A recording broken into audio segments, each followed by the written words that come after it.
Olá, queridos, a paz do Senhor Jesus. Eu gostaria de trazer uma reflexão em uma parábola que Jesus deixou no livro de Lucas, capítulo 18, a partir do verso 1. É a parábola da viúva insistente. O texto diz assim: Jesus contou a seus discípulos uma parábola para mostrar-lhes que deviam orar sempre e nunca desanimar. Disse ele: havia numa cidade um juiz que não temia a Deus e nem se importava com as pessoas. Uma viúva daquela cidade vinha a ele e com frequência dizia: faça-me justiça contra o meu adversário. Por algum tempo, o juiz não lhe deu atenção, mas por fim disse a si mesmo: não temo a Deus e não me importo com as pessoas, mas essa viúva está me irritando.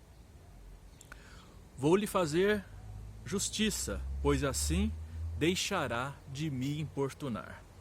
Então o Senhor Jesus disse aos seus discípulos: aprendam uma lição com o juiz injusto.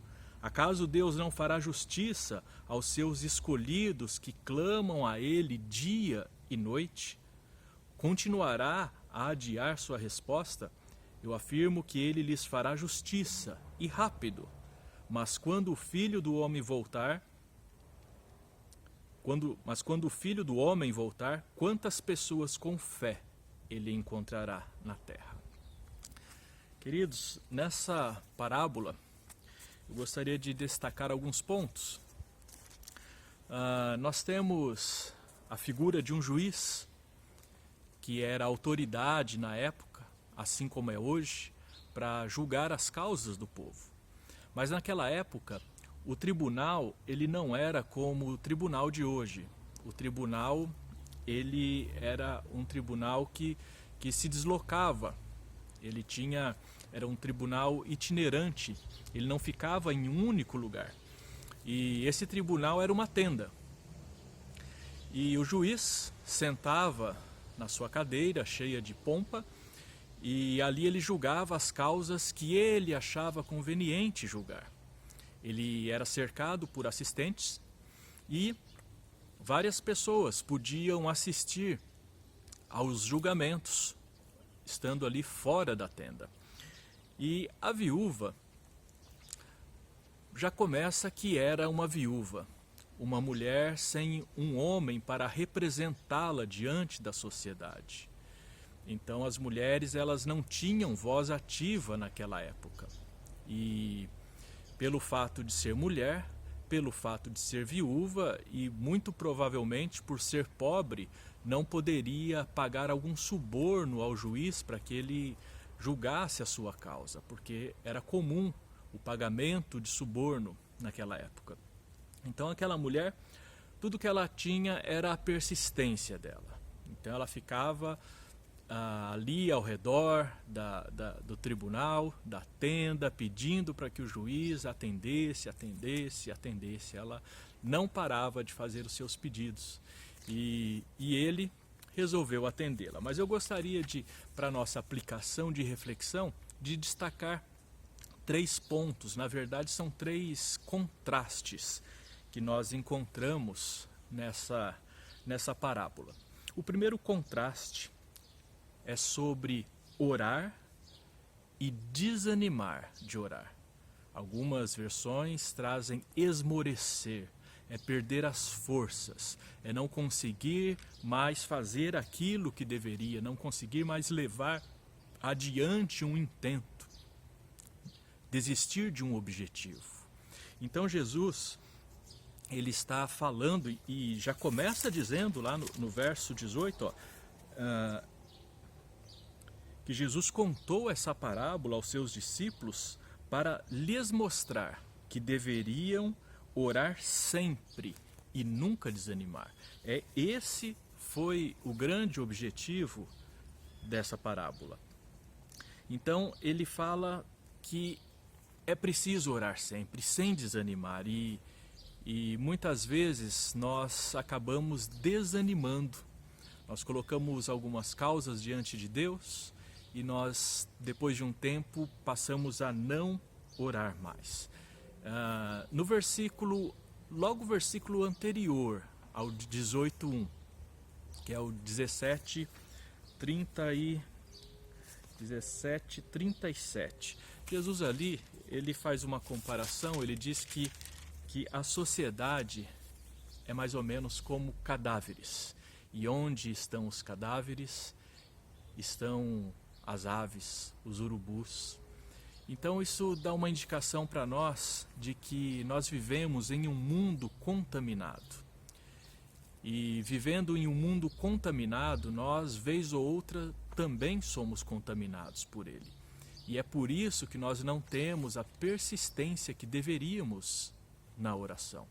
Muitas pessoas dizem: eu não consigo orar. Aí eu pergunto: mas o quanto você tem orado? Pelo menos 1 minuto? Não consigo, eu logo desanimo no primeiro minuto. Essa é a questão. Se a pessoa, quanto mais ela orar, mais ela vai conseguir orar. E quanto menos orar, menos essa pessoa vai orar. Então é preciso iniciar, que seja com 30 segundos, que seja com 1 minuto. É preciso ir aumentando gradativamente, 2 minutos, 3 minutos. E é interessante que é a oração que purifica o ar que nós respiramos. Como um ambiente contaminado, pense só, por corpos em decomposição, imagine só o cheirinho ruim que estará naquele lugar. Uma respiração contaminada, mas quando nós oramos, nós conseguimos ter uma respiração de um ar fresco, um ar puro, algo que nos revigora o nosso corpo, a nossa mente. E assim é para o nosso espírito. A oração, ela vem purificar tudo aquilo que está ao nosso redor. Então, por isso, precisamos orar sempre, nunca desanimar, porque é como se nós, assim como nós precisamos respirar, mas não precisamos pensar: olha, eu preciso respirar um pouco. Não, a respiração é automática. A gente não pensa em respirar, nós simplesmente precisamos da respiração e respiramos. Assim deve ser a nossa oração. A gente precisa chegar a um ponto em que estamos constantemente. O orar sem cessar é isso, é estar constantemente orando a Deus, falando com Deus, constantemente em sintonia com o Espírito Santo. Um outro contraste que eu gostaria de destacar é sobre a mulher e nós, os filhos de Deus. Aquela mulher, ela não tinha acesso ao juiz e nós temos acesso a Deus. Nós podemos nos achegar diante de Deus e colocar as nossas orações, falar com o Pai que nos ouve, que nos vê. Aquela mulher não tinha amigos e nós temos um amigo verdadeiro, Jesus Cristo, que é o nosso advogado, que intercede por nós dia e noite. Então nós temos alguns contrastes com relação a ela. E outra coisa, aquela mulher, ela não tinha promessa alguma. Ela simplesmente ia ali e persistia, enquanto que nós temos promessas de Deus às quais podemos nos apegar, nas quais nós podemos basear a nossa fé. Nós temos a palavra de Deus e ali estão as ricas promessas. Por isso nós podemos ler a palavra e nos apropriar das palavras que estão ali em fé, como tantos homens e mulheres de Deus fizeram e chegaram onde deveriam estar. Um terceiro e último contraste que há é entre o juiz e Deus, o nosso Pai. Alguns imaginam que são comparações, né? Que Deus seria o juiz e que nós devemos ficar importunando ao Senhor, mas o que se trata esse texto é de contrastes. Veja só, enquanto o juiz era um juiz iníquo, Era um juiz que não temia os homens e não temia nem mesmo a Deus. Era uma pessoa corrupta que aceitava a barganha para julgar as causas. Nós temos um Pai amoroso, um Pai que nos ouve. Enquanto o juiz só atendeu aquela mulher porque ela estava amolando a sua paciência, ele já não aguentava mais aquela mulher. Então, para se ver livre, ele julgou a causa dela, mas não havia ali nenhuma intenção para com ela, nenhum gesto de misericórdia ou de amor para com aquela mulher. Deus, o nosso Pai, tem amor por nós, Ele tem misericórdia e Ele tem prazer em atender a oração de seus filhos. E Jesus termina dizendo que se aquele juiz atendeu a mulher, muito mais o Pai iria atender e rápido e depressa iria atender a nossa oração. Para concluir, eu queria dizer que muitas vezes as nossas orações não são atendidas rápida, pelo menos da forma como nós vemos, que não enxergamos o plano de Deus como um todo, né? Quando isso acontece, não significa que Deus não nos ouviu. Pode significar que a nossa oração não esteja de acordo com a vontade do Pai. Porque Ele é bem claro em dizer que se nós orarmos e essa oração estiver de acordo com a palavra, de acordo com a vontade de Pai, do nosso Pai, sim, Ele irá nos atender. E a outra possibilidade é que Deus está preparando ainda, nos preparando ou preparando o ambiente para que a gente receba aquela bênção. Porque o tempo para Deus é diferente do nosso tempo.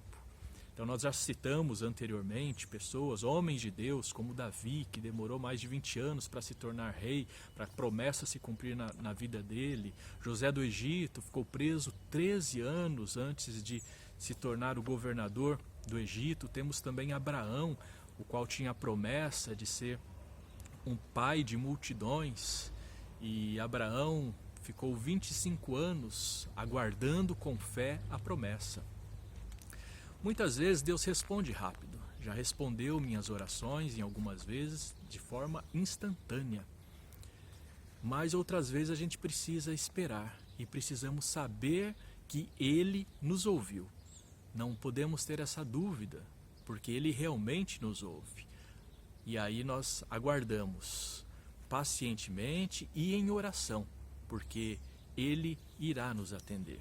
A oração não é porque Ele não nos ouviu, a oração é para nós, para que a gente se coloque no lugar de receber, para que o nosso caráter, nosso espírito, a nossa personalidade, tudo que temos seja moldado de acordo com a vontade de Deus. Assim estaremos prontos a receber as bênçãos do Senhor.